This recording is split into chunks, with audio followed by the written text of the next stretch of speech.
Thanks, guys, and welcome to this week's edition of Head to Head. I'm your host, Christina Lugo Beach, here with analysts Josh White and Eric Topfer.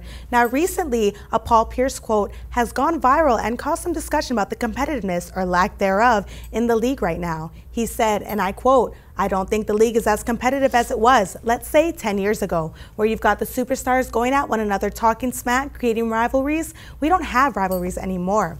Eric and Josh, what are your thoughts about this? Well, honestly, I love Paul Pierce, one of my favorite players, the truth. But here, I disagree with him. I see competitiveness in the league. I agree that there is a little bit of top-heavy kind of status right now with the Cavs and the Warriors being a top. But although the Warriors might be the best team in the league, they don't go in every night and win. For example, they lost to San Antonio, first game of the season, 129-100. I think that proves that San Antonio is as good, if not better, because of their coaching staff than the Warriors right now. Maybe not talent-wise, but I think they do have the ability to beat a team in a series if they were to play each other in the finals, in the playoffs.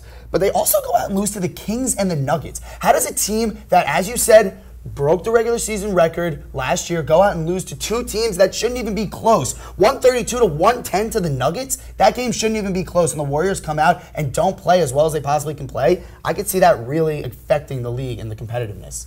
Well, you said it right there. The Warriors and the Cavs, no one's anywhere close to them. Yeah, there's off nights. They're human. Of course, they're not hitting every shot they take. That's why people shoot 50%, and that's a great shooting percentage.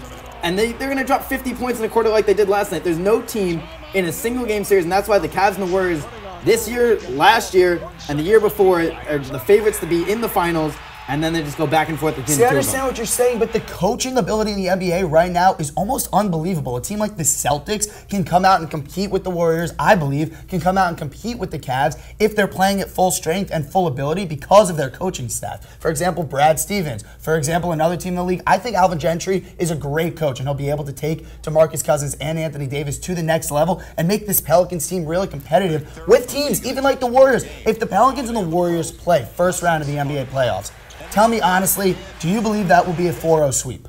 It might be 5 games, maybe, but you're talking about there's an adjustment period. That's why the Warriors lost that first game. They just got Kevin Durant. You talk about the Heat when they had LeBron, Wade, and Bosh. They lost a couple times. They didn't win those 4, 5, 6 championships that LeBron promised. But then once they had their chemistry together, they were dominant, and they just won, and that's what's going to happen. Pierce said there's no more rivalries in the league, but really, I think the Spurs and the Warriors are just as much of a rivalry right now as the Spurs as the Cavs and the Warriors. Josh, I agree with what you're saying. There are a lot of top-heavy teams, but I got to side with Eric. There's still teams I want to see play. There's still those rivalries I get excited for. Thank you, Christina. But you know what? We'll see how the rest of the season goes. That's all we have this week. Back to you guys at the desk.